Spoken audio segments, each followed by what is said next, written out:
ወዶችዬ የምወዳችሁ እንዴት አላችሁልን? በሌላ በቆንጅዬ ፊልም መተናል። ፊልሙን እንደምትወዱት እርግጠኛ ነኝ። ስለዚህ ላይክ እና ሰብስክራይብ ማድረግ እንዳይረሳ። ይበልጥኛል ለማበረታታት ደግሞ እንደተለመደው ቪዲዮዎቻችንን በቪፒኤን ብቻ ማየት ነው። ወደ ቪዲዮ ፊልማችን ሲጀምር ሙቲንግ ጆን ያሳየናል። ታዋቂ ተዋናይ ነበረ። አሁን ላይም ቁጭ ብሎ የስክሪፕት ጥናት ላይ ነው። ታዲያ ድርሰቱ ላይም የሚሰጠውን እያንዳንዱን ነገር በምናቡ እየፈጠረ ትክክለኛንን ገጸ ባህሪ ተዋርሶ ነበረ ሁሉ ጊዜ የሚለማመደው። በሌላ በኩል ትዕይንታችን የሚወስደን ደግሞ ሚንግዌ ጋር ነበረ። እሷም ባህላዊ የቻይና ልብስ ለብሳለች። እሷም ያለችው ትልቅ ቀረጻ ላይ ነው።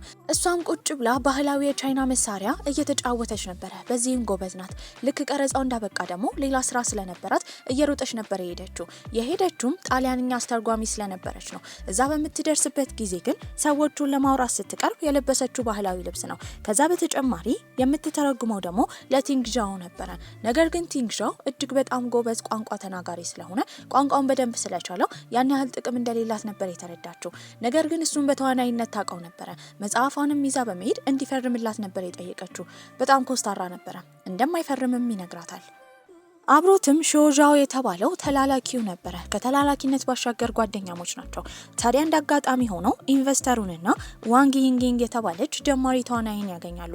በዚህም እነሱን ከቶንግዣው ጋር ለማስተዋወቅ ይዟቸው ሄደው ነበረ። ኢንቨስተሩ ደግሞ ቼንጊያው ይባላል። ከይንጊንግ ጋር ምግብ እየተመገቡ ነበረ። ምክንያቱም ፍቅረኛዋ ነው። ታዲያ እነሱን ይዞ በሄደበት ጊዜ እዛ በአስተርጓሚነት የነበረችው ሚንግዌ ቼንጊያውን ከሌላ ሴት ጋር ስታየው ተናዳ ነበረ።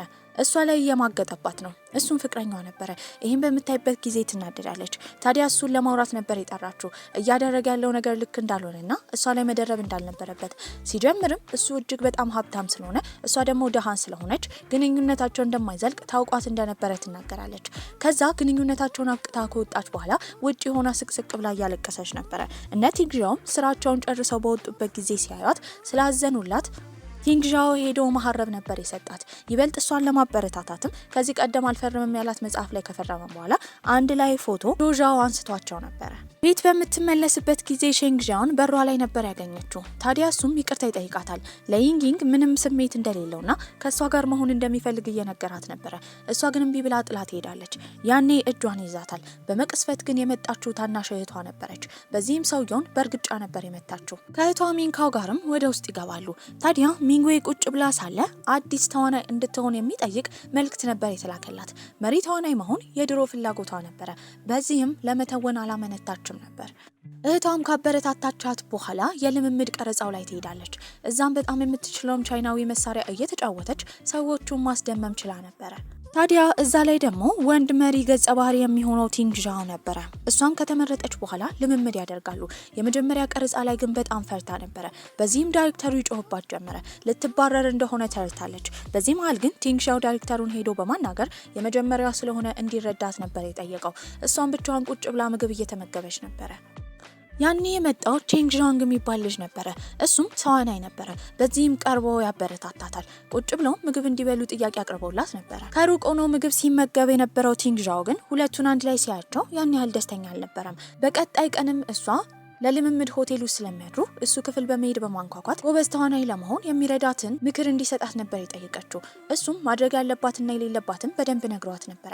ታዲያ በሩን ከዘጋው በኋላ በትንሽዬዋ ቀዳዳ እያጮለቀ ሲያያት ስለመከራት በጣም ደስ ብሏት ነበረ።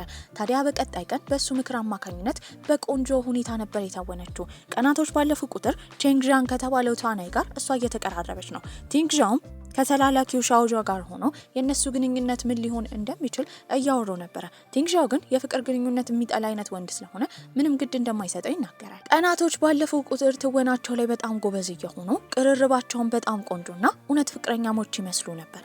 ታዲያ በቀጣይ ጊዜም የመጣው የእሷ የቀድሞ ፍቅረኛ ቼንጊያው ነበረ።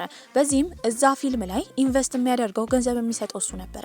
በጣም ትናደዳለች። ያንን ስራ መልቀቅ እንዳለባት እያሰበች ነበረ። ሁሉም ተዋናዮች ስብሰባ በሚያደርጉ ጊዜ ከኢንቨስተሮች ጋር መገናኘት ነበረባቸው። ያኔ ቲንግዣው መጥቶ ነበረ። ሳትወድ በግዷ ሚንግዌ ከሱ ጋር ጊዜ ማሳለፍ ነበረባት። በዚህም እጇን ይዞ ይቅርታ ለመጠየቅ እየሞከረ ነበረ። ያኔ የመጣው ግን ቲንግዣው ነው። በዚህም እሱ ከሱ እንድትርቅ ማድረግ ችሎ ነበረ። አንድ ላይ ራት በሚመገቡበት ጊዜ ደግሞ ያንን ራት ከሱ አጠገብ ቁጭ ብላ መመገብ አልፈለገችም። ይህንን የተረዳው ቲንግዣው ስክሪፕት መለማመድ ስላለባቸው እንዲሄዱ ጥያቄ ያቀርብላታል። ወዲያው ነበር የተስማማቸው። ስላገዛትም ደስተኛ ነበረች።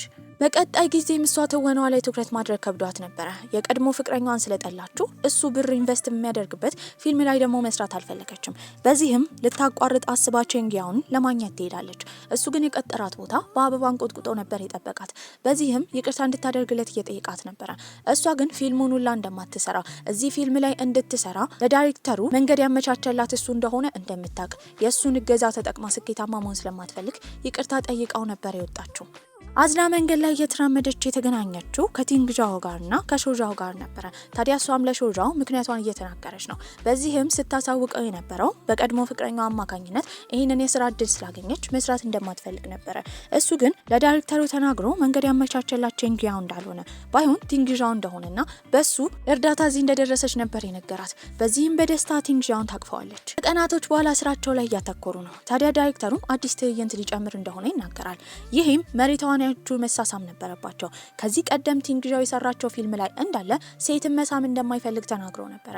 በዚህም የተነሳ አሁን ግን ጥሩ ገንዘብ እንደሚከፈላቸውና ይህ ፊልም ስኬታማ እንዲሆን ግድ ማድረግ እንዳለበት ይነገረዋል። እንዴት እንደሆነ በማይታወቅ ሁኔታ ግን ተስማምቶ ነበረ። ዳይሬክተሩም በዚህ በጣም ደስ ይለዋል። ታዲያ ጓደኛውም ይህን በሰማበት ጊዜ ተገርሞ ለምን እንዲህ አይነት ነገር እሺ እንዳለ ነው ወይስ ለሚንጉዌ የፍቅር ስሜት እንዳለው ነበር የጠየቀው። ቲንግዣው ግን መመለስ አልፈለገም። ታዲያ በቅርቡ እንደዚህ አይነት ትዕይንት ስላላቸው በመካከላቸው ደግሞ በደንብ መግባባትና መዋሃድ ስለሚያስፈልግ እሱ ቀድሞ እሷ ቤት ነበር ሄደው አንድ ላይ ፊልም እንዲያዩ ነበር የጠየቃት። እሷም ተስማማለች። ወደ ሲኒማ ከሄዱ በኋላ ግን የሚያወሩት ነገር ግራ ገብቷቸው ነበረ። ፊልሙ ላይ ያሉ ዋና ገጸ ባህሪዎች ሲሳሳሙ በሚያዩበት ጊዜ ቲንግዣው እጁን እሷ ላይ ነበር ያደረገው። ከዛም ከወጡ በኋላ ወደ ቤት እየሸኛት ነበረ። ከመለየታቸው በፊት ግን እዛ ፊልም ላይ ስለሚሳሳሙ አሁን መለማመድ እንዳለባቸው ነበረ ጥያቄ ያቀረበላት። በዚህም እሷ ቀርባ ልትስማው ነበረ። እጁ ይንቀጠቀጥ ጀመረ። በዚህም የተነሳ እንደፈራ በመረዳት ሳትስማው ጥላው ትሄዳለች። ወደ ፊልም ቀረጻ ቦታ እህቷን ለማግኘት የመጣችው ሚንካው ነበረች። ብቻዋን ቁጭ ብላ እንዳለች የተረዳው ሾጂያም ይቀርባታል። ሲንከባከባት በጣም ደስ ብሏት ነበር። ታዲያ ያ ቀረጻ ደርሶ ነበረ። በዚህም ሁለቱ ወደ ቀረጻው ከመሄዳቸው በፊት ጥርሳቸውን በሩሸው ገላቸውን ታጥበው ተዘጋጅተው ነበረ። ታዲያ ቀረጻው ላይም በጥሩ ሁኔታ ነበር የተወጡት። ዳይሬክተሩም በጣም ተገርሞባቸው ነበረ። እውነታን ያዘለ ፊልም ነበር የሚመስለው። ታዲያ በመቀጠልም ይህን በማድረጋቸው እሷ ደንግጣ ነበረ። ነገር ግን እሱ ወዲያው ከከንፈሩ ላይ ያነሳው ፕላስቲክ የሚመስል ነገር ነበረ። ከንፈራቸው እንዳይነካካ ለማድረግ ነበር ይህን ያደረገው። ይህንን ስታይም ትናደዳለች። የፊልሙ ቀረጻ በመጨረሻ አብቅቶ ነበረ። ሁሉም ጥሩ ጊዜ አሳልፈዋል። በዚህም ይሰነባበቱ ጀመረ። ታዲያ እሷ ከዚህ በኋላ ቲንግዣውን ስለማታየው በጣም ከፍቷት ነበረ። እዚህ ደረጃ ላይ የደረሰችው በእሱ አማካኝነት ነው። ድጋሚ ስለማታገኘው በጣም ደብሯት ነበረ። ከዛ በኋላ ቡድኖቹ አንድ ላይ ተሰብስበው ጊዜ ሊያሳልፉ ነው። እሷ ግን እንደማትሄድ ስትናገር ከሩቅ የሰማው ቲንግዣው እሱም ሆን ብሎ ወደ ኋላ ይቀራል። ይሄንን ያደረገው ሊፍት ውስጥ ከሷ ጋር በሚገባበት ጊዜ ሊያወራት ነበረ። ነገር ግን አጠገቡ ስትደርስ መናገር ያለበት ግራ ገብቶት ነበረ። በዚህም ሁለቱም አላወሩም። እሷ ግን ወሬ ትጀምራለች። ስለረዳትም አመስግነው ነበረ። በቀጣይ ቀንም ስራቸውን ስለጨረሱ ከሆቴል መልቀቅ ስላለባቸው እቃውን ሰብስባ እየወጣች ነበረ። ታዲያ እሱ ቻው ማለት ከብዶት ከሩቅ እያያት ነው። ነገር ግን ሊረዳት የመጣው ቼንግዢያን ነበረ። እሱም ሻንጣዋን ታክሲ ውስጥ ይከትላታል። እሷም ቻው እያለችው ነበረ። ነገር ግን ቲንግዣውን ባለመሰናበቷ በጣም ከፍቷታል። ቲንግዣውን ቤት በነበረበት ጊዜ በተደጋጋሚ የሷን ፎቶ እያየ ነው። ይህንን ያየ ጓደኛው ወይ በሷ ነገር ሙሉ ለሙሉ መቁረጥ አለበት፣ ካልሆነ ግን ስሜቱን መናገር እንዳለበት እየመከረው ነበረ። ካልሆነ እዚህ ኢንዱስትሪ ላይ ስኬታማ ሆኖ መቆየት እንደማይችል ያስረዳው። በአሁኑ ስራዋ ስኬታማ ስለሆነችም ሌላ መስራት የምትችልበት ባህላዊ ይዘት ያለው የድራማ አይነት አግኝታ ነበረ። እዛ ላይም ለስክሪፕት ጥናት ትሄዳለች። ነገር ግን የምትሰራው ከይንጊንግ ጋር ነበረ። ይንጊንግ ደግሞ ከዚህ ቀደም የነበረው ፍቅረኛዋን የቀማቻት ሴት ነበረች። ሁለቱ ለብቻቸው በሚገናኙበት ጊዜ መተወን እንደማትችል ይንጊንግ ለሜንግዌ እየነገረቻት ነበረ። የእሷን ክፉ ንግግር ወደ አይምሮዋ ማስገባት አልፈለገችም። ፊልም ላይ ትንሽ ታዲያ በቀጣይ ቀን ከዚህ ቀደም የሰራችው ፊልም ላይ የድምጽ ችግር ስላጋጠማቸው ድምጹን ድጋሚ ለመቅዳት የተገናኙት ከቲንግዣው ጋር ነበረ። ታዲያ ትወናው ይበልጥ ስሜታዊ እንዲሆንና ገጸ ባህሪ ውስጥ እንድትገባ ለማድረግ ያንን ንግግር የምታደርገው አቅፋ ስለሆነ አሁንም አቅፋው ነበር ስትናገር የነበረው። ነገር ግን ስላቀፈችው እሱ ድምጹን ማውጣቱን ላከብዶት ነበረ። ከቀረጻውን በኋላ በምትወጣበት ጊዜ ዝናብ ስለሆነ ሊሸኛት እንደሚፈልግ ይነግራታል። እሷ ግን በዛ ሰዓት ታክሲዋ መጥቶ ስለነበር ትሰናበተዋለች። ታዲያ እሱ እሷን እያሰበ ነው። በዚህም የተረዳው በጣም እንደሚወዳት ነበረ። ወዲያው መኪና ውስጥ በመግባት ስሜቱን ለመናገር ይከተላት ጀመረ። ነገር ግን ትኩረት ባለማድረጉ የተነሳ ትልቅ የመኪና አደጋ ነበር ያጋጠመው። እሱ አደጋ እንደደረሰበት የሰሙ ሰዎች ሁሉም ደንግጠዋል። ሜንግዌም በሾጃው አማካኝነት ይህን ዜና ስትሰማ እሱን ለማግኘት ወደ ሆስፒታል ሄዳ ነበረ። ኮማ ውስጥ ነበረ። ታዲያ በነቃበት ጊዜ ግን ራሱን ሙሉ ለሙሉ የከተተው ገጸ ባህሪ ውስጥ ነበረ። በዚህም ዶክተሮቹ ለትንሽ ጊዜ መርሳት በሽታ እንደያዘውና ታዲያ እሱ ራሱን የሚያየው ልክ ፊልሙ ላይ እንደተወነው ገጸ ባህሪ አድርጎ እንደሆነ በዚህም ሚንጉዌን ልክ እንዳያት ልዕልት ሆይ ሺህ ዓመት ንገሽ እያለ ይሰግድላት ጀመረ። እሷም ትደነግጣለች። በዛ ሰዓት እየተረዳ ያለው እሷን ብቻ ስለሆነ ልዕልት እንደሆነች እያስመሰለች ነበር። ታዲያ የእሱ ቤተሰቦችም አሁን ያለበት ሁኔታ ከባድ ስለሆነና እሱ እያመነ ያለው እሷን ብቻ ስለሆነ እንድትረዳው ጥያቄ አቀርበውላት ነበረ። እሷም ትስማማለች። በቀጣይ ቀንም ሾጃው የጠራው ሚንጉዌን ነበረ። ታዲያ የቲንግዣውን ማስታወሻ ደብተር ነበር የሰጣት። እዛ ላይም በምታነብበት ጊዜ ሁለቱ አንድ ላይ ፊልም ሲሰሩ ስለሷ ብዙ ነገር ይጽፍ ነበረ። በዚህም የተረዳችው በጣም እንደሚወዳት ነበር። በቀጣይ ቀንም እሷ ቤት ሁለት ወንዶች ይመጣሉ። ታዲያ ቲንግዣው አሁንም ትወና ውስጥ እንዳለ ስለሚያስብ እሷ ልዕልት ስለሆነች አጎንብሶ ልዕልቶች ሺህ ዓመት ንገሺ ብሎ ሰላምታውን ሰጥቷት ነበረ። እሷ እንደነ ነገር እንዳያደርግ ብትነግረውም ጭራሽ አልሰማትም። ቤቷ ውስጥም በገባበት ጊዜ ምንም አሽከር እንደሌላት ይረዳል። በዚህም ያለ አሽከር መኖር ከባድ ስለሆነ እንደሚያስፈልጋት እየነገራት ነው። አሁን ግን ዘመኑ ስለተቀየረ ሰዎች የራሳቸውን ነገር እንደሚያደርጉ ታስረዷለች። በመቀጠልም ወደ ራሱ ቤት እንዲሄድ ነበር የመከረችው። እሱም ወደ ራሱ ቤት ይሄዳል። ጓደኛው ሾጃውም እንዴት አድርጎ ስልክና ታብሌት መጠቀም እንዳለበት እያስተማረው ነበረ። ታዲያ ራሱን የሚያስበው እንደ ጥንታዊ ሰው ስለሆነ ያንን እንደማይረዳው ቢያስብም በቀላሉ ነበረ ቶሎ የተረዳው። አመሻሽ ላይ ሚንጉዌ ስለናፈቀችው በስልክ እሷ ማዋራት እንደሚፈልግ ነበር የተናገረው። ሾጃውም ለእሷ ቪዲዮ ኮል ነበር የደወለላት። ስልኩን ካስቀመጠ በኋላ እንደተለመደው ቲንግዣው ሰግዶላት ነበረ። ታዲያ ቲንግዣውም እሷን ካወራ ከጨረሰ በኋላ ሾጃውን ሲያወራው ነበረ። የሁለቱ ስራ ምን እንደሆነ እየጠየቀው ነው። ታዲያ ቲንግዣውም ሚንጉዌም ተዋናይ እንደሆኑ አብረው ፊልም እንደሰሩና ያ ፊልም ደግሞ ለሰዎች ሊቀርብ እንደሆነ ነበር የተናገረው። ይህንን የሰማው ቲንግዣው ግን ለሷ ክብር በቂ ስለማይሆን ያ ፊልም ለሰዎች እንዳይቀርብ እየተናገረ ነበረ። ነገር ግን ሾጃው ያንን ማድረግ እንደማይችል ያሳውቀዋል። በዚህም እዛ ገጸ ባህሪ ላይ እሷን ስለሳማት እሷ ደግሞ ልዕልት ስለሆነች እዛ ፊልም ላይ ደግሞ እሱ የእሷ ቦዲጋርድ ስለነበረ የእሷ ፍቅር አይገባኝም ብሎ በማሰብ እሷን በመሳሙ ብቻ እንዳዋረዳት በመረዳት ራሱን ሊያጠፋ ቢላ አንስቶ ነበረ። ያኔ ሾጃው ነበር ያስቆመው። በቀጣይ ቀንም ቲንግዣው እሷ ቤት ውስጥ ሆና ስራ እንድትሰራ ስላልፈለገ አንዲት ዦ የተባለች የቤት አገልጋይ እሷ ቤት ሄዳ ስራ እንድትሰራ ነበር የነገራት። በዚህም ሁለቱ እህትማማቾች ከእንቅልፋቸው በሚነቁበት ጊዜ ዦ የተባለችው ሴትዮ ቁርስ አቅርባላቸው ነበረ። ታዲያ እሱ እንዲያስታውስ የምትረዳው አገልጋዩ እንደሆነች እየተናገረች ነው። እሱ አሁን ያለበት የአእምሮ ጤንነት ጥሩ ስላልሆነ ሁል ጊዜ የስነ ልቦና ሐኪም ጋር ይሄድ ነበረ። እሷም እሱ እዛ እሺ ብሎ እንዲቀመጥ አብራው ትሄድ ነበር። ከቀናት በኋላ እሷ ለኮሌጅ ጓደኛዋ ሚዜ መሆን ነበረባት። እዛም ተዘጋጅታ ነበር የለበሰችው። እዛ ዝግጅት ላይ በነበረችበት ጊዜ ቲንግዣው ዛሬ ለምን ቤት እንዳልመጣች ስለሚንጉዌ እየጠየቀ ነበረ። ታዲያ ሾጃውም ዛሬ እሷ ሚዜ እንደሆነች ይነግሯል። ሚዜ ማለት ምን ማለት እንደሆነ የማያውቀው ቲንግዣው ጎግል ላይ ሰርች በሚያደርግበት ጊዜ ሴቶች እንዳለ የሚለብሱት አጫጭር ቀሚስ እንደሆነ ይረዳል። በዚህም ለእሷ የሚገባት ቦታ ላይ እንዳልተገኘች ነበር ያሰበው። በሌላ በኩል ሚንጉዌ ደግሞ ሰርጉ ላይ በነበረችበት ጊዜ ሰዎቹ ሙሽሪት ላይ ትኩረት ከማድረግ ይልቅ እሷ ታዋቂ ተዋናይ ስለሆነች እሷ ላይ ትኩረት ሲያደርጉ ነበረ። ሙሽሪትን በጣም ትቀናለች።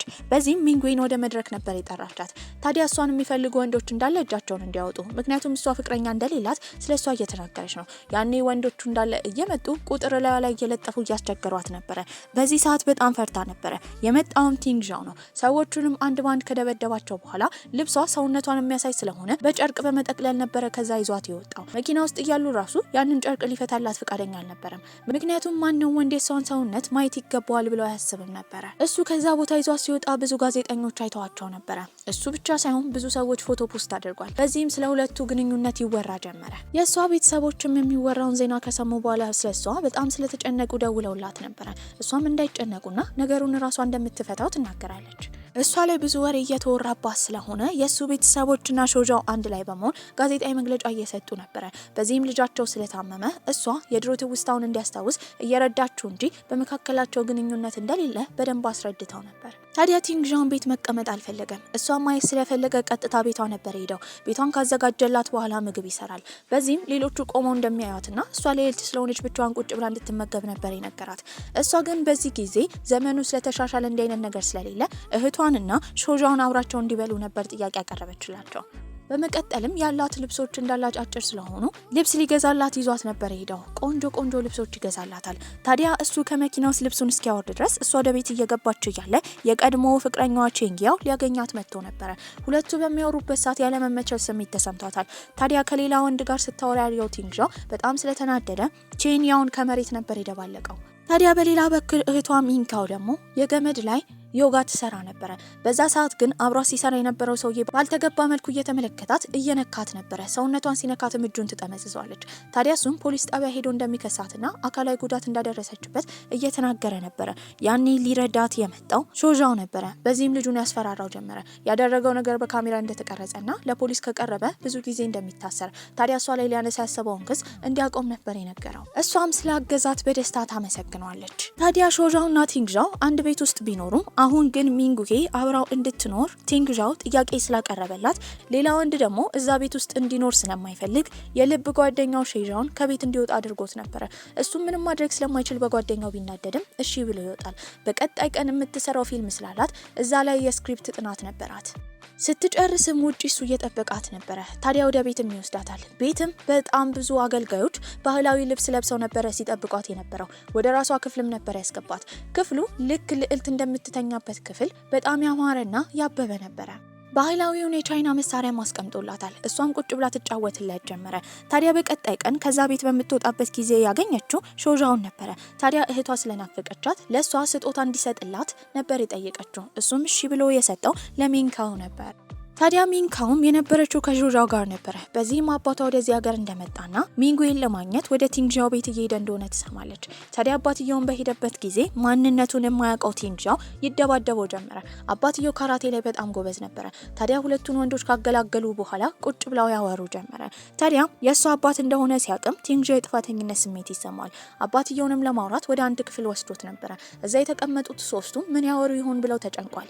ነገር ግን አባትየውና ቲንግዣው በሚወጡበት ጊዜ ተቃቅፈውና ተዋደው ነበር።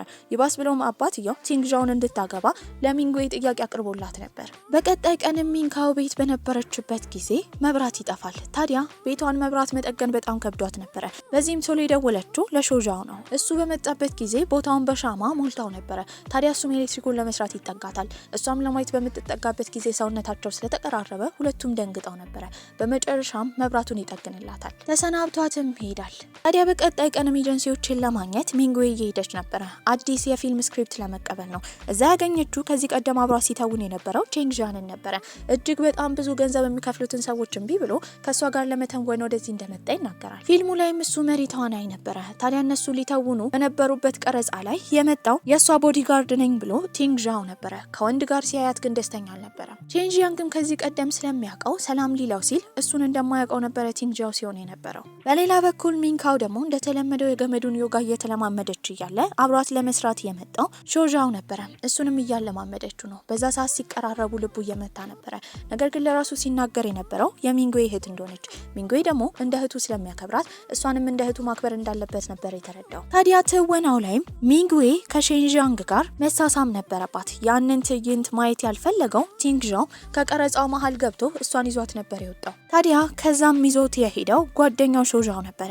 በቀጣይ ቀንም እሱ ቀረጻው ላይ ጣልቃ መግባት እንደሌለበትና እሷ በጣም ጎበዝ ተዋናይ ስለሆነች ስራዋን እንድትሰራ እንዲተዋት ነበር የነገረው።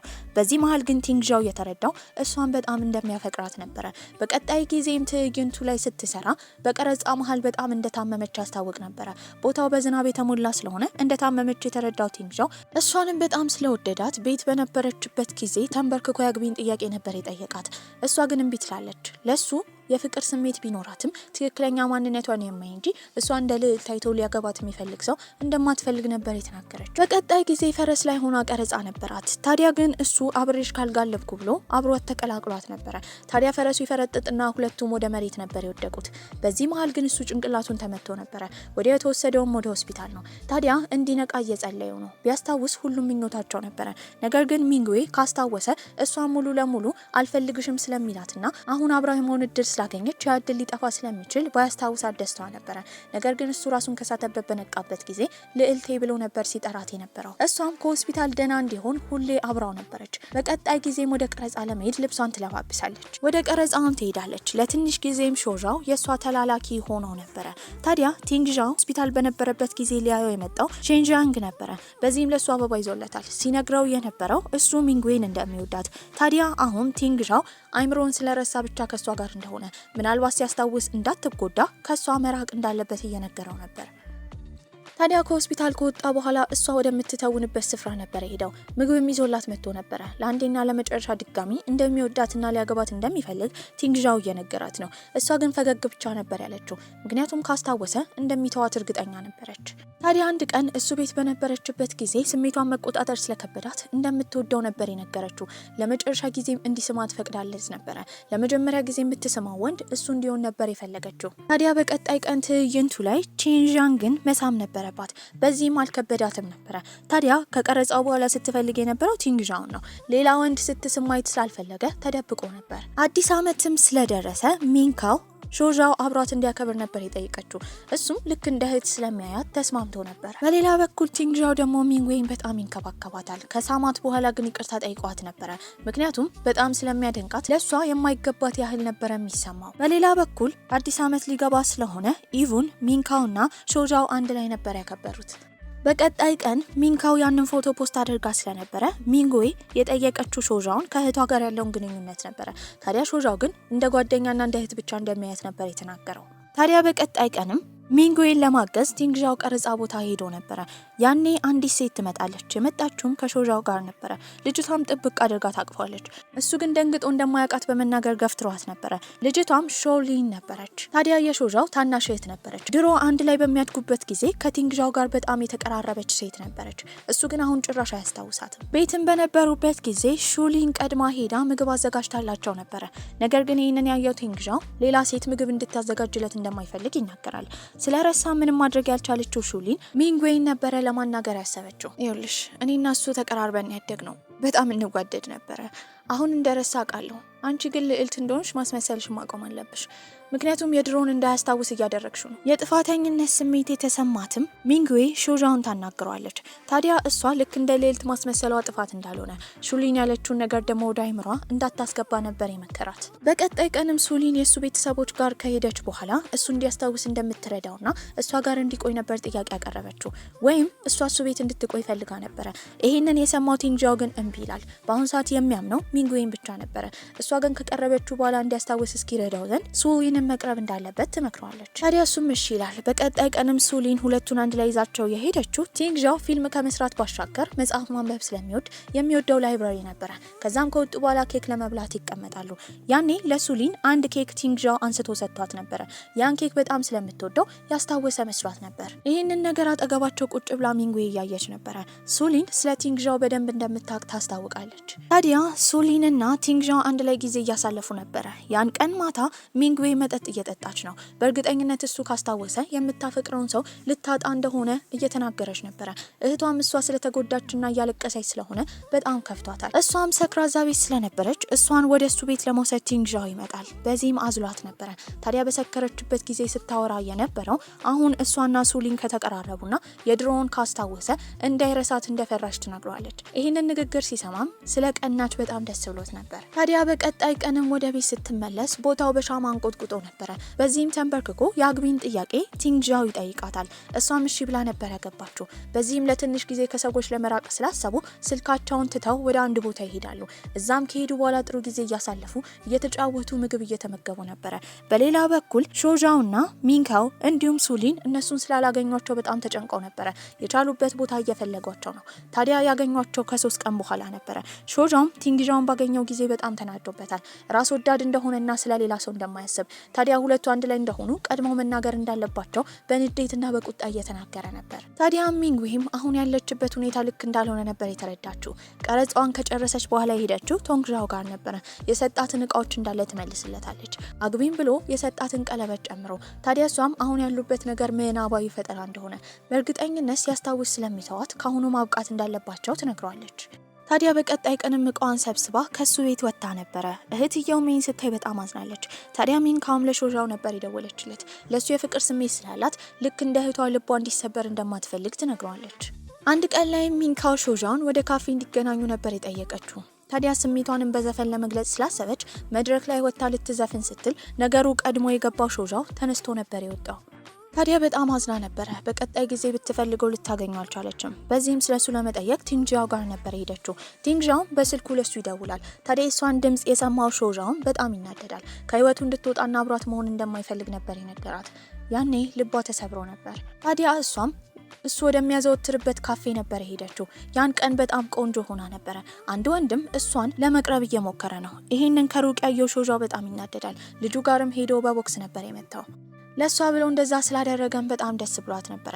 በቀጣይ ቀን እህትማማቾቹ ከቤተሰቦቻቸው ጋር ምግብ እየተመገቡ ነበረ። በሌላ በኩል ቲንዣው ደግሞ ለሷ ብሎ ቅርጻ ቅርጽ እየሰራላት ነበረ። ታዲያ በእንጨት በጣም ቆንጆ እሱንና እሷን ቅርጽ ሰርቶ ነበር ስጦታ ይሰጣት። በዚህም ልቧ ስለተነካ እሱን ለማግኘት ትሄዳለች። አንድ ቦታ ጋር ቁጭ ብሎ ተኝቶ ነበረ።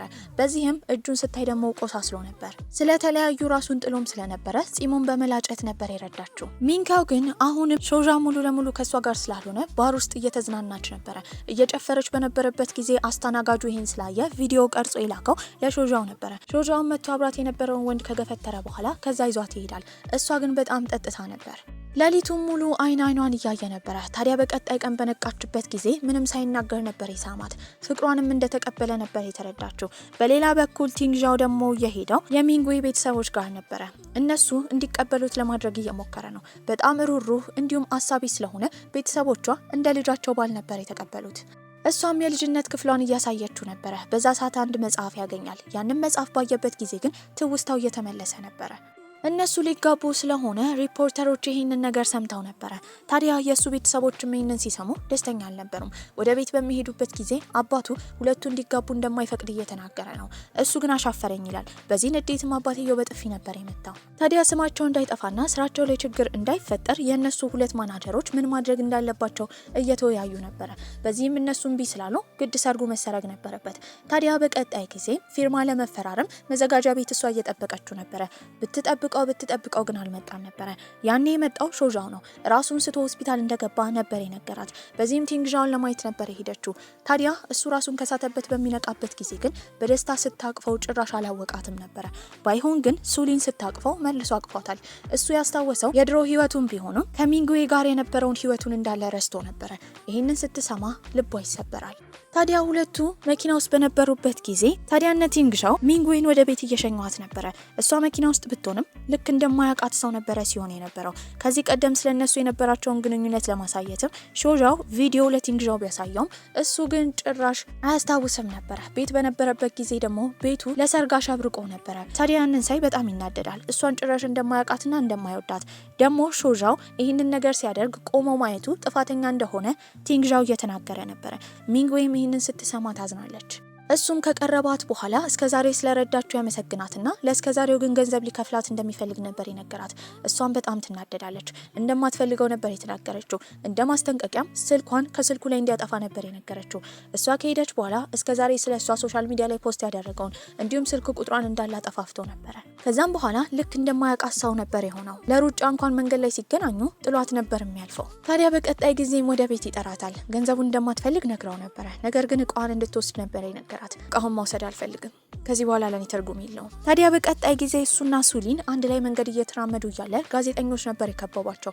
ሁለቱ ፍቅረኛሞች እንደሆኑ ነበር ጋዜጠኞቹ የጠረጠሩት። ነገር ግን ቲንግዣው ቀድሞ ዘመድ እንደሆኑ ታዲያ እንዲህ አይነት ወሬ እንዳያወሩ ነበር የተናገረው። ነገር ግን ጋዜጠኞቹ ቲንግዣውና ሱሊን ፍቅረኛሞች እንደሆኑ እነሱን ለመበተን ደግሞ ሚንጉዌ ማህላቸው እንደገባች ጋዜጣዊ መግለጫ ሰጥተው ነበረ። ይህንን ያየችው የእህቷ ስም የጠፋው ሚንካውም ቀጥታ የሄደችው ቲንግዣው ጋር ነበረ። እያደረገ ያለው ነገር ልክ እንዳልሆነ ብትነግረውም ሚንካውን ጭራሽ ቲንግዣው ያስታውሳትም ነበረ። ታዲያ ትልቅ ድባቴ ውስጥ ሚንጉዌ ገብታለች። በዚህም ከዚህ ቀደም አብሯት ሲተውን የነበረው ቼንጂያንግ ሊያገኛት መጥቶ ነበር። ምግብ እንዲሰሩ የተለያዩ እቃዎችን ይዞ መጥቷል። ምግቡንም ሰርቶ መግቧት ነበር። ቲንግዣው ቤት የነበረችው ሱሊን ደግሞ ለጋዜጠኞቹ መረጃ ሰጥታ እንደሚዋደዱ ያሳወቀችው እሷ እንደሆነች ለቲንግዣው ትነግሯለች። ባደረገችው ነገር ቲንግዣው በጣም ተናዶባት ነበረ። ሊቆጣት ቢፈልግም የሾዣው እህት ስለሆነች ሾዣው ደግሞ እንደ ወንድሙ ስለሆነ ራሱን ማረጋጋት ነበረበት። ታዲያ ሾዣውም እህቱን ባገኘበት ጊዜ ያደረገችው ነገር ልክ እንዳልሆነ እየነገራት ነው። እህትየው ግን በጣም ተናዳለች። ሁለት የምትወዳቸው ወንዶች እንዳለ ትኩረት የሚሰጡት ለሚንግዌ ነበረ። በሌላ በኩል ሚንግዌ ደግሞ በቅርቡ የምትተውነው ትወና እንደተሰረዘ ነበር የተነገራት። ይህም የሆነው ስለ እሷ ፍቅረኛሞችን ለመበተን እየሞከረች እንደሆነ በወጣው ዜና አማካኝነት ነበር። እሱ ብቻ አልነበረም። የቀድሞ ፍቅረኛዋ ቼንጊያው ላይ ወሬ ያስነሳችው ይንጊንግ የተባለችው ፍቅረኛው ነበረች። ከዚህ በኋላ ሴት እንዲጎዳ ማድረግ ስለማትፈልግ ማጋጭና መጥፎ ሰው እንደሆነ ተናግራ ነበረ። ታዲያ ስለሱ ጋዜጣዊ መግለጫ እንደወጣ ያየው ቼንጊያው በጣም ተናዶ ነበረ። ይንጊንግም ሚንግዌን ለማግኘት ትሄዳለች። በዚህም የነገረቻት ነገር በቅርቡ ያሉ ድራማዎቿ ላይ እንዳለ እንድትሰረዝ ያደረገው የቀድሞ ፍቅረኛ ቼንጊያው እንደሆነ፣ እሷ ፍቅረኛሞችን ለመበተን ሁላ እንደሞከረች የሚያሳየውን ጋዜጣዊ መግለጫ ከሰው ጋር ተባብሮ ያስወጣባት እሱ እንደሆነ ነበር የነገረቻት። ታዲያ ባለችበት ጉዞ እንዳለ ቼንግዣን እየረዳት ስለሆነ ሚንግዌ እሱን አመስግናው ነበረ። በሌላ በኩል ቲንግዣውን ደግሞ ሾዣው እየተቆጣው ነው። ታዲያ በሱ ወሬ አማካኝነት የሚንግዌ ስራ እየተበላሸ ስለሆነ ጋዜጣዊ መግለጫ መስጠት እንዳለበትና ነገሩን አጥርቶ ለሚዲያ እንዲናገር ነበር ያስጠነቀቀው። ታዲያ ቲንግዣውን በቅርቡ የሰራው ተከታታይ ድራማ ለሰዎች ሊቀርብ ስለሆነ ምርቃት ተዘጋጅቷል። እዛ ምርቃት ላይ ሚንግዌ ተገኝታ ነበረ። በዚህም ቲንግዣው እስከዛሬ ስለረዳቸው ያመሰግናታል። ሰው በረሳበት ጊዜ ሰው ሆና አጠገቡ ስለነበረች አመስግኗት ነበረ። ነገር ግን ስላላስታወሳት የጥፋተኝነት ስሜት እንደሚሰማው ያሳውቃታል። እሷ ግን ስለረዳችሁ ደስተኛ እንደሆነች በመናገር ጥላው ትሄዳለች። መንገድ ላይ ስትራመድ አዝና ነበረ። ነገር ግን ቲንግዣን ከኋላ እየተከተላት ነው። አንድ ቦታ ቁጭ ካለች በኋላ ስቅስቅ ብላ ማልቀስ ጀመረች። ለሁሉም ሰው ይሄ ነገር ቀላል ቢሆንም ለሷ ግን በጣም ከባድ ነበረ። እንደዛ ያፈቀረችው ወንድ አሁን ጭራሽ አያስታውሳትም። በቀጣይ ጊዜም ልጁ እየተጎዳች እንደሆነ የተረዳው የሚንግዌ አባትም ቀጥታ ለማግኘት ሄደው ቶንግዣውን ነበረ። ታዲያ እሱንም ይቆጣውና ይጮህበት ጀመረ። ያኔ የእሱ እናት ጣልቃ በምትገባበት ጊዜ አባትየው በንዴት እናትየውን ይገፈትራታል። በዚህም ወድቃ ነበረ። ታዲያ ሚንካው ስልክ ይደወልላታል። የተደወለላትም ከፖሊስ ጣቢያ ነበረ። አባቷ ሊታሰር እንደሆነ ሲነገራትም ሚንግዌም ሰምታ ነበረ። እየሮጠች ሄደችው ቲንግዣው ጋር ነው። ምክንያቱም ክሱን ያቀረበው እሱ እንደሆነ ነበር የሰማችው። ያደረገው ነገር ልክ እንዳልሆነ በጩኸት እየተናገረች እያለ አባትየው ያደረገውን እያንዳንዱን ነገር ይነግራታል። በዚህም እሷ መልሳ ይቅርታ ጠይቃ ነበረ። ነገር ግን ክሱ ስለተነሳ አባቷ አልታሰረም ነበረ። አባትየውም ልጁ ደስተኛ ስትሆን ማየት እንደሚፈልግ ይናገራል። ታዲያ ሚንካው ደግሞ በጣም ተጨንቃ ነበረ። እንደተጨነቀች ያየው ሾዣው ነገሩ እንደሚቆጣጠር በመናገር የሄደው እህቱ ሱሊን ጋር ነበረ። ታዲያ በቲንግዣው ስም አማካኝታ ክሱን ያቀረበችው እሷ ነበረች። ያደረገችው ነገር ልክ እንዳልሆነ እየነገራት ነበረ። ወንድሜ ቆይ ምን ሆነ ነው? የራሳችንን ቤተሰብ እንደማገዝ የሚንክን ቤተሰቦች ለምንድን ነው የምታግዘው? እሱም ልክ እንዳልሆነች እየተናገረ ይጮህባት ጀመረ። በዚህም ታለቅሳለች። እንባዋን ሲያይ አቅፎ ያረጋጋት ጀመር። ታዲያ በሌላ በኩል ቶንግዣው ደግሞ ሱሊን ሆን ብላ የሚንግዌን አባት ለፖሊሶች አሳልፋ ስትሰጥ እሱ ዝም ብሎ ስለቆመና ስላየ የጥፋተኝነት ስሜት ስለተሰማ እንዴት ሚንግዌን ይቅርታ መጠየቅ እንዳለበት ግራ ገብቶታል። ሾዣውም ትክክለኛውን ሰዓት እንዲጠብቅ ነበር የነገረው። ታዲያ በቀጣይ ጊዜ ሚንግዌ አዲስ የትወና ስራ አግኝታ ነበረ። እዛ ላይ መሪ ገጸ ባህሪ ነበረች። ይህንን እድል ማጣት ስለማትፈልግ ወዲያው ነበር የተስማማችው። ቲንግዣውም ስክሪፕት ጥናት እያደረገ ያለ የመጣው ሾዣው ነበረ።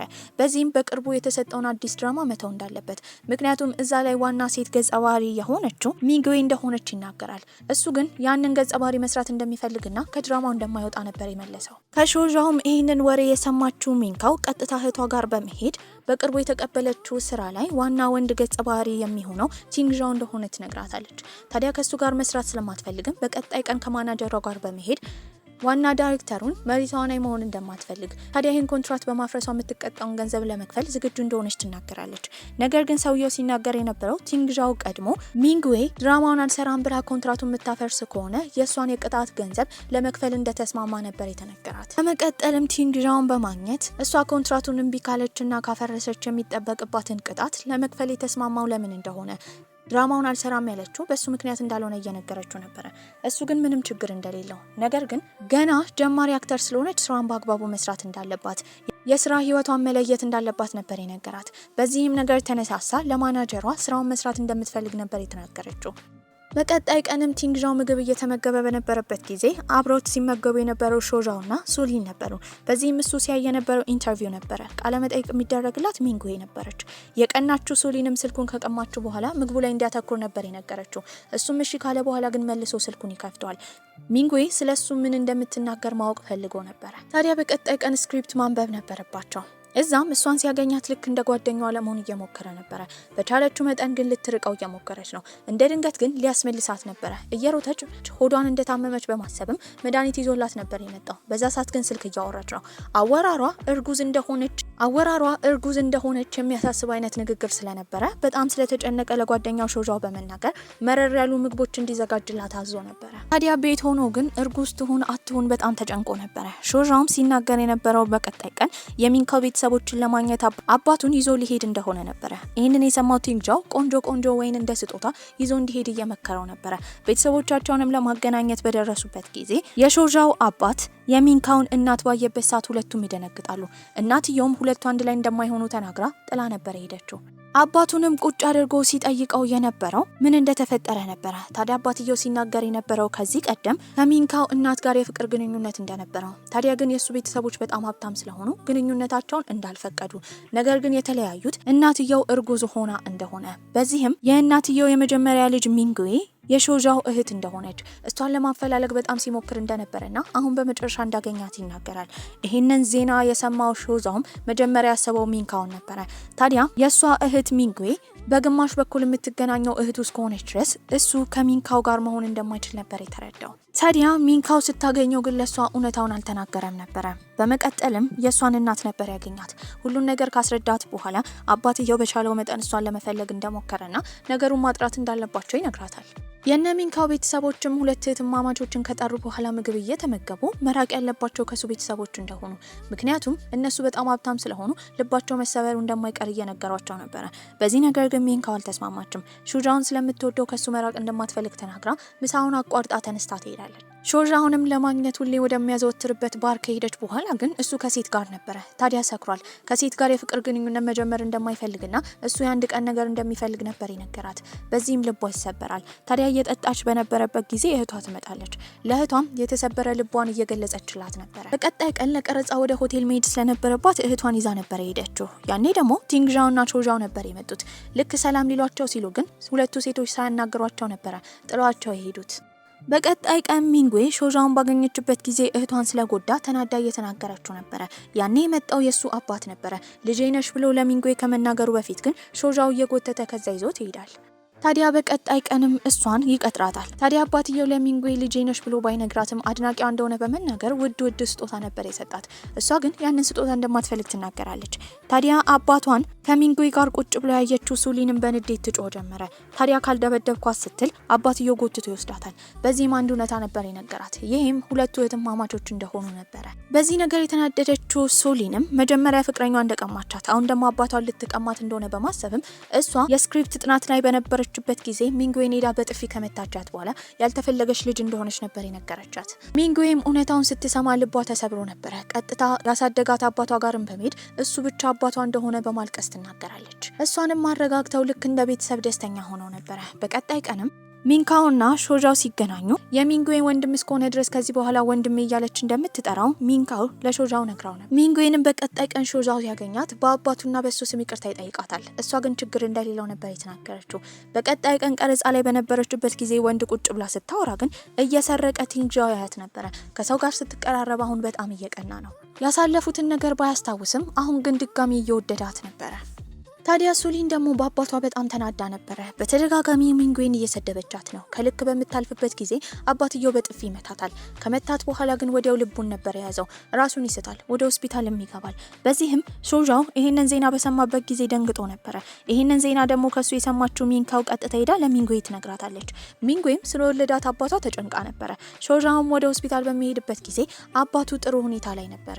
ታዲያ አባትየው በሽታው እንዳይባባስ ሱሊን ሚንጉዌን ልክ እንደ እህቷ መቀበል እንዳለባትና እንድትሞክር ነበር የነገራት። አባትየው ደህና እንደሆነ ለቲንግዣው በሚናገርበት ጊዜ ቲንግዣው ደግሞ የአባትየውን ደህንነት ለሚንጉዌ ሲነግራት ከጭንቀት አርፋ ነበረ። ቲንግዣውም ክፍል ውስጥ በነበረበት ጊዜ አንድ ደብዳቤ ያገኛል። እዛ ደብዳቤ ላይ ያኔ ለሚንጉዌ ያለውን ፍቅር የጻፈበትና ስለሷ የጻፈበትን ደብዳቤ ነበረ። በዚህም በሚያነብበት ሰዓት ምን ያህል እንደሚወዳት ነበር ያሰበው። ታዲያ ትውስታዎች ቀስ ቀስ እያሉ ይመለሱለት ጀመረ። ከዛ ቀን ጀምሮ ሚንጉዌን ይንከባከባታል። በየቀኑ እየሄደ ስጦታ ይሰጣት ነበረ። በዚህም ሁሉን ነገር ተባብረው እንዲመለሱ ጥያቄ ያቀርብላታል። ያኔ የጎዳትን በማስታወስ ግን እሷ ድጋሚ አብራው እንደማትሆን ነበር የነገረችው። ተስፋ አልቆረጠም። በተለያየ ጊዜ የተለያየ ስጦታ ያመጣላት ነበር። ታዲያ በቀጣይ ቀንም እሷን ሰርፕራይዝ ማድረግ ስለፈለገ የፊልም ቀረጻ ቦታው ላይ ደብዳቤ ከጻፈ በኋላ እንድትመጣ በማድረግ ያንን ወረቀት ኮታ ውስጥ ነበር የከተተው። በሌላ በኩል ሾዣው ደግሞ በተደጋጋሚ ስለሚንካው እያሰበ ነው።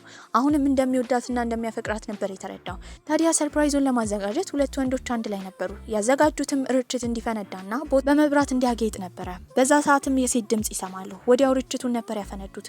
ቦታው በመብራት አቆጥቁጦ ነበረ። ያኔ ግን የመጣችው ኪሷ ውስጥ ደብዳቤውን አግኝታ ሚንካው ነበረች። ቲንግዣው ተሳስቶ እሷ ጃኬት ውስጥ ነበር የከተተው። እሷን በደስታ እየሮጠች መታ ሾዣውን ታቅፈዋለች። በዚህም በተሳሳተ ሰርፕራይዝ ቢሆንም ሾዣውና ሚንካው ተመልሶ አንድ ላይ መሆን ችለው ነበረ። ሱሊንም ትምህርቷን ለመቀጠል ወደ ለንደን ልትመለስ ነበረ። ከመሄዷ በፊት ሚንጉዌን እስከዛሬ ላደረገችው ነገር ይቅርታ ጠይቃታለች። ወደፊት ጥሩ እህትማማቾች እንደሚሆኑ ተስፋ እንዳላት በመናገር ነበር ሄደችው። ቲንግዣውና ሚንጉዌን በመጨረሻ ቀረጻቸውን ጨርሰው ነበረ። ሁሉም ቡድኖች በትወና ብቃታቸው በጣም ተገርመዋል። ከቀረጻውን በኋላ ለሱ ሳትነግረው ነበረ እቃዋን ሰብስባ ከሆቴል የወጣችው። ቲንግዣው ሜን ሲሰማ ተናዶ ነበረ። ታዲያ እሷ ጋርም ከዚህ ቀደም ስታገለግላት የነበረችው ሴት ነበር የመጣችው። በዚህም ከዚህ ቀደም ቲንግዣው ሲጠቀምበት የነበረውን ስልክ ትሰጣታለች። ያንን ስልክ ከፍታ በምታይበት ጊዜ እንዳለ የሷ ፎቶ ነበረ። ታዲያ ከድሮ ጀምሮ እንዳፈቀራት ነበር ተረዳችሁ። እራት እንብላ ብሎ ጠይቋት ስለነበረ እሺ ብላ ቴክስት ትልክለታለች። እሱም በጣም ደስተኛ ይሆናል። አብረውም ቁጭ ብለው ምግባቸውን ይመገባሉ። ምግቡን ከጨረሰች በኋላ ግን ምንም ሳትናገር ተነስታ ነበር የወጣችው። በሩ ጋር ልትደርስ ስትል ግን በሩ ይዘጋል። ቦታውን በመብራት ነበር የተጥለቀለቀው። ያኔ የመጣው ቲንግዣው ነበረ። አይኑ እንባ አቅርሮ እንደሚወዳትና ሊያጣት እንደማይፈልግ ነበር የነገራት። ከንግግሩም እውነታውን ስለተረዳች ትስመዋለች። በዚህም ከዛ ሰዓት ጀምሮ ፍቅረኛሞች ሆነው ነበረ። ታዲያ ሁለቱ ወንዶችም የነ ሚንጉዌን አባት ሴት ልጆቹን እንዲሰጧቸው ለመጠየቅ ሄደው ነበረ። አባትየው መጀመሪያ ፈቃደኛ አልነበሩም።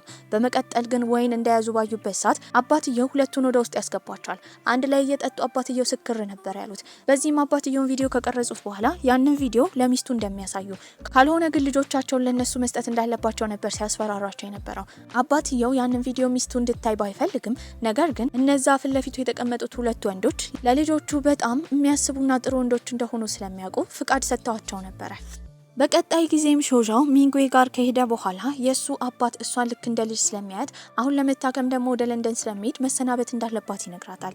እሷም እሺ ትላለች። ከቀናቶች በኋላ እነሱ መጀመሪያ የተገናኙት በባህላዊ ፊልም አማካኝነት ስለሆነ ሰርጋቸውንም በባህላዊ መልኩ ነበር ያደረጉት።